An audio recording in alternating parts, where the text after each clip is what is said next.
ইহুদি, খ্রিস্টান এবং মুসলমান। ইহুদি জাতির পথ প্রদর্শনের জন্য হজরত মুসা আলাইহিসসালামের উপর তাওরাত, খ্রিস্টানদের জন্য হজরত ঈসা আলাইহিসসালামের উপর ইনজিল এবং মুসলমানদের জন্য শেষ নবী হজরত মুহাম্মদ সাল্লাল্লাহু আলাইহি ওয়াসাল্লামের উপর কুরআন নাজিল করেছেন মহান আল্লাহ রব্বুল আলামিন। এজন্য এই তিন ধর্মের অনুসারীদেরকেই কুরআনের ভাষায় বলা হয় আহলে কিতাব। যদিও বর্তমানে ইহুদি ও খ্রিস্টানরা তাদের মূল ধর্মগ্রন্থ থেকে যোজন যোজন দূরে সরে গেছে, এমনকি তারা নিজেদের সুবিধামতো তাদের ধর্মগ্রন্থে আমূল পরিবর্তনও নিয়ে এসেছে। আহলে কিতাব হবার কারণে এই তিন ধর্মের মধ্যে মূল্যবোধ, আদর্শ ও নীতিমালার দিক থেকে কিছুটা মিল থাকবে, এটাই স্বাভাবিক। বিশেষ করে ইহুদিদের সাথে মুসলিমদের অনেক মিল রয়েছে। ইসলাম ইহুদি জাতির ইতিহাসকে নিজেদের ইতিহাসের অংশ হিসেবে অন্তর্ভুক্ত করেছে। বনি ইসরায়েলকে ইসলামে একটি গুরুত্বপূর্ণ ধর্মীয় ধারণা হিসেবে গণ্য করা হয়। ইহুদি ধর্মের সবচেয়ে গুরুত্বপূর্ণ নবী মোজেস বা মুসা আলাইহিসসালামকে ইসলামেও একজন গুরুত্বপূর্ণ নবী ও বার্তাবাহক হিসেবে সম্মান করা হয়েছে। কোরআনুল কারিমে হজরত মুসা আলাইহিসসালামের আলোচনা অন্য যে কোনো ব্যক্তির চেয়ে বেশিবার এসেছে এবং অন্য যে কোনো নবীর তুলনায় তার জীবন সম্পর্কে বিস্তৃত বর্ণনা রয়েছে। কোরআনে বনি ইসরায়েল ও ইহুদিদের কথা প্রত্যক্ষ ও পরোক্ষভাবে উল্লেখ রয়েছে প্রায় ৫০টি স্থানে এবং তাদের সম্পর্কে হাদিস রয়েছে অসংখ্য। কিন্তু এত কিছুর পরেও এই ইহুদি জাতিকে মহান আল্লাহ তাআলা কেন মুসলমানদের চিরশত্রু হিসেবে ঘোষণা দিয়েছেন বলতে পারেন? কেন ইহুদিরা রাসূলুল্লাহ সাল্লাল্লাহু আলাইহি ওয়াসাল্লাম ও মুসলমানদের সাথে বারবার বিশ্বাসঘাতকতা করেছে? ইহুদিবাদী রাষ্ট্র ইসরায়েল কেন মুসলিম দেশগুলোর জন্য গলার কাঁটা হয়ে দাঁড়িয়েছে? কী কারণে বেনিয়ামিন নেতানিয়াহুরা মুসলিম নিধন মিশনে নেমেছে? দর্শক, আজ এই অজানা প্রশ্নগুলোর উত্তর খোঁজার চেষ্টা করব কোরআন, হাদিস এবং ইতিহাসের পাতায় চোখ বুলিয়ে। ভিডিওর শেষ পর্যন্ত আমাদের সঙ্গেই থাকুন। দর্শক, প্রথমেই আপনাদের সামনে তুলে ধরতে চাই ইহুদি জাতির ইতিহাস। ইহুদি জাতি পৃথিবীর প্রাচীনতম জাতি। আল্লাহ তাআলা হজরত নূহ আলাইহিসসালামের মহাপ্লাবনের পর হজরত ইব্রাহিম আলাইহিসসালামকে সর্বপ্রথম সারা বিশ্বে ইসলামের দাওয়াত পৌঁছানোর জন্য নির্বাচন করেছিলেন। এই ইব্রাহিম আলাইহিসসালামের দুই সন্তান থেকেই পৃথিবীর ঐতিহাসিক দুটি জাতির সৃষ্টি হয়। হজরত ইসহাক আলাইহিসসালাম থেকে সৃষ্ট হয় বনি ইসরায়েল তথা ইহুদি জাতি। অন্যদিকে হজরত ইসমাইল আলাইহিসসালাম থেকে সৃষ্ট হয় হজরত মুহাম্মদ সাল্লাল্লাহু আলাইহি ওয়াসাল্লাম এবং মুসলিম জাতি। হজরত ইসহাক আলাইহিসসালামের ছেলের নাম ছিল ইয়াকুব আলাইহিসসালাম। হিব্রু ভাষায় তার উপাধি ছিল ইসরাইল, যার অর্থ আল্লাহর বান্দা। এ কারণে তার সন্তানদেরকে বলা হয় বনি ইসরাইল বা ইসরাইলের সন্তান। পরবর্তীতে এরাই ইহুদি জাতি নামে পরিচিতি পায়। এ জাতির হেদায়েতের জন্য আল্লাহ তাআলা হজরত মুসা আলাইহিসসালামকে তাওরাত দিয়ে পাঠিয়েছিলেন। অথচ অবাক করার মতো বিষয় হল, ইহুদি নামটি মুসা আলাইহিসসালামের মৃত্যুর অনেক পর এসেছিল।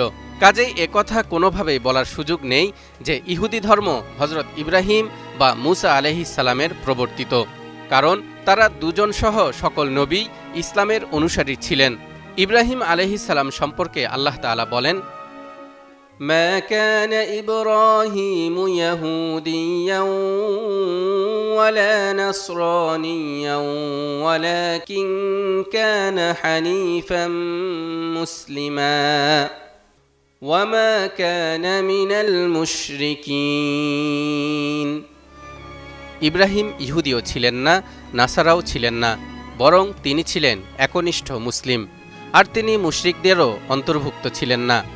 তেমনিভাবে হজরত মুসা আলাইহিসসালাম সম্পর্কে আল্লাহ বলেন, وَقَالَ مُوسَى يَا قَوْمِ إِن كُنتُمْ آمَنتُم بِاللَّهِ فَعَلَيْهِ تَوَكَّلُوا إِن كُنتُم মুসলিমিন।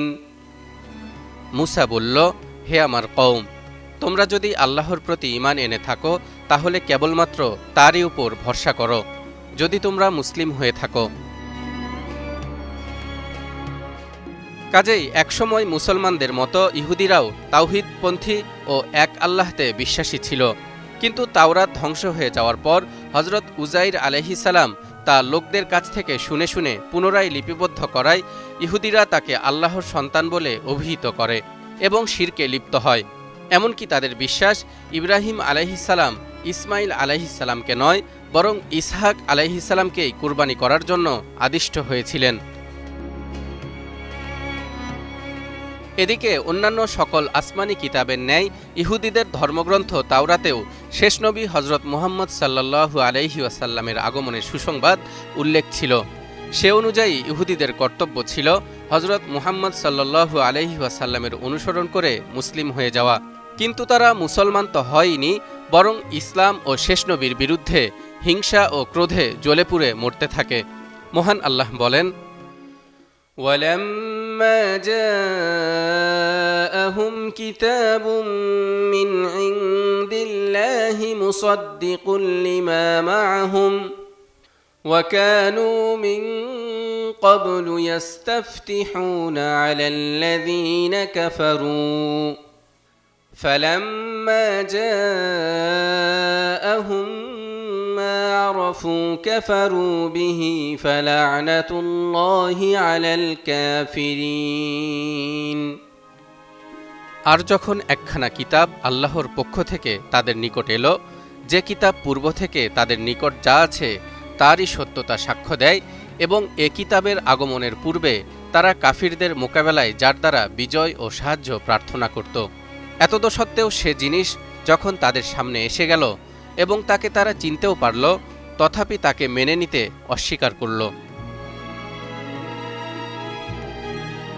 ইহুদিদের ধারণা ছিল তাদের কওম বনি ইসরাইলে শেষ নবীর আগমন ঘটবে, তাই তারা কিছুতেই মক্কার ইব্রাহিম আলাইহিস সালামের বংশের ইসমাইলি ধারার কুরাইশ বংশে আখিরি নবী হজরত মুহাম্মদ সাল্লাল্লাহু আলাইহি ওয়াসাল্লামের আগমন সহ্য করতে পারেনি। নবী করিম সাল্লাল্লাহু আলাইহি ওয়াসাল্লামের জন্মের দিন থেকেই শুরু হয় ইহুদিদের ষড়যন্ত্র। মদিনায় নবীজি হজরত মুহাম্মদ সাল্লাল্লাহু আলাইহি ওয়াসাল্লাম যখন হিজরত করেন, তখন তিনি সেখানকার ৩টি ইহুদি গোত্রের সঙ্গে শান্তি চুক্তি করেন। কিন্তু তারা কি করল? বনু কাইনুকা মুসলিম নারীকে অপমান করে যুদ্ধ বাধায়। বনু নাজির নবীজিকে হত্যার চেষ্টা করে গোপনে। বনু কুরাইজা খন্দকের যুদ্ধে যখন মুসলমানরা চরম সংকটে, তখন তারা পেছন থেকে আক্রমণের পরিকল্পনা করে। এই ৩টি গোত্রই চুক্তি ভঙ্গ করে এবং নবী সাল্লাল্লাহু আলাইহি ওয়াসাল্লামের সাথে একাধিকবার বিশ্বাসঘাতকতা করে। এ কারণেই মহান আল্লাহ তাআলা সূরা মাঈদার ৮২ নম্বর আয়াতে ইরশাদ করেন, لَتَجِدَنَّ أَشَدَّ النَّاسِ عَدَاوَةً لِلَّذِينَ آمَنُوا الْيَهُودَ وَالَّذِينَ أَشْرَكُوا وَلَتَجِدَنَّ أَقْرَبَهُم مَّوَدَّةً لِلَّذِينَ آمَنُوا الَّذِينَ قَالُوا إِنَّا نَصَارَى ذلك بأن منهم قسيسين ورهبانا وأنهم لا يستكبرون। অবশ্যই তুমি মানুষের মধ্যে ইয়াহুদি ও মুশরিকদেরকে মুসলিমদের সাথে অধিক শত্রুতা পোষণকারী হিসেবে দেখতে পাবে, আর তুমি মুসলমানদের সঙ্গে সম্প্রীতির ক্ষেত্রে সর্বাধিক নিকটবর্তী পাবে তাদের, যারা বলে আমরা খ্রিস্টান। এর কারণ হল তাদের মধ্যে বহু জ্ঞানী ও সংসার বিরাগী দরবেশ রয়েছে, আর তারা অহংকার করে না। এই আয়াতে ইহুদি ও মুশরিকদের শত্রুতার বিষয়টি বোঝানোর জন্য আরবি আদাওয়াত শব্দটি ব্যবহৃত হয়েছে, যার অর্থ গভীর বিদ্বেষ। অর্থাৎ এটি কোনো সাময়িক বিরোধ নয়, বরং গভীর ও দীর্ঘস্থায়ী বৈরিতা। এছাড়াও এই আয়াতের ব্যাখ্যায় তাফসিরের কিতাবে লেখা হয়েছে, ইহুদিদের মধ্যে একগুঁয়েমি, হঠকারিতা, সত্য থেকে মুখ ফিরিয়ে নেয়া, দাম্ভিকতা ও গর্ব এবং জ্ঞানী ও ঈমানদারদের অবজ্ঞা করার প্রবণতা সেই শুরু থেকেই ব্যাপকভাবে প্রচলিত। আর এজন্যই নবীগণকে হত্যা ও তাদেরকে মিথ্যা জ্ঞান করা তাদের অভ্যাসে পরিণত হয়। এমনকি কয়েকবার তারা মহানবী হজরত মুহাম্মদ সাল্লাল্লাহু আলাইহি ওয়াসাল্লামকে হত্যা করারও চক্রান্ত করে। তাকে জাদু করে এবং বিভিন্নভাবে ক্ষতি সাধন করার মতো জঘন্য অপচেষ্টা মৃত্যু পর্যন্ত জারি রাখে। অনুরূপ কুকীর্তি মুশরিকদেরও। অন্যদিকে খ্রিস্টানদের মধ্যে এমন এক শ্রেণী রয়েছে যারা ইহুদিদের মতো হঠকারী ও দাম্ভিক নয়। তাদের মধ্যে কিছুটা হলেও নম্রতা, উদারতা ও ক্ষমাশীলতার মতো গুণগুলো বিদ্যমান।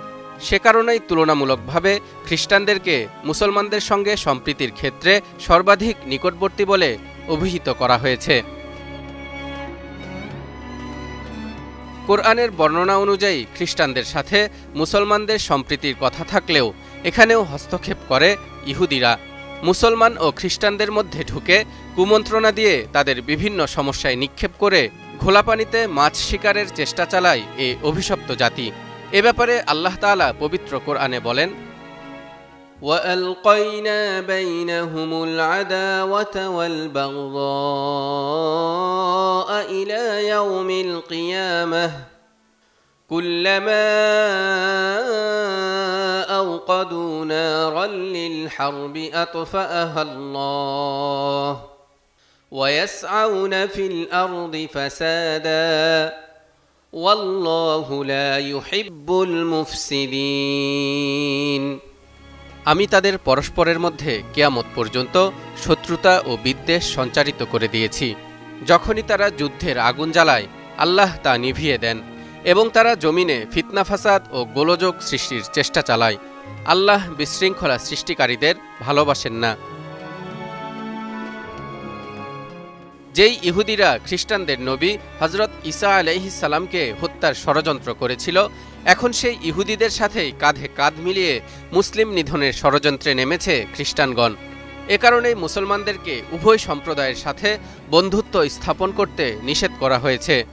এরশাদ হচ্ছে, يا أيها الذين آمنوا لا تتخذوا اليهود والنصارى أولياء بعضهم أولياء بعض ومن يتولهم منكم فإنه منهم إن الله لا يهدي القوم الظالمين। হে মুমিনগণ, তোমরা ইহুদি ও খ্রিস্টানদেরকে বন্ধু হিসেবে গ্রহণ করো না। তারা একে অপরের বন্ধু। তোমাদের মধ্যে যে তাদের সাথে বন্ধুত্ব করবে সে তাদেরই অন্তর্ভুক্ত। আল্লাহ জালিমদেরকে পথ প্রদর্শন করেন না। মূলত ইহুদি জাতির চরিত্রই হল ষড়যন্ত্র, অকৃতজ্ঞতা, দাম্ভিকতা ও বিশ্বাসঘাতকতা।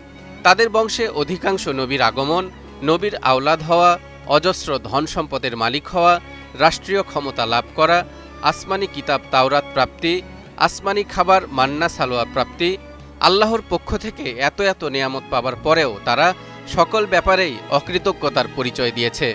এ কারণেই তাদেরকে বলা হয়েছে অভিশপ্ত জাতি।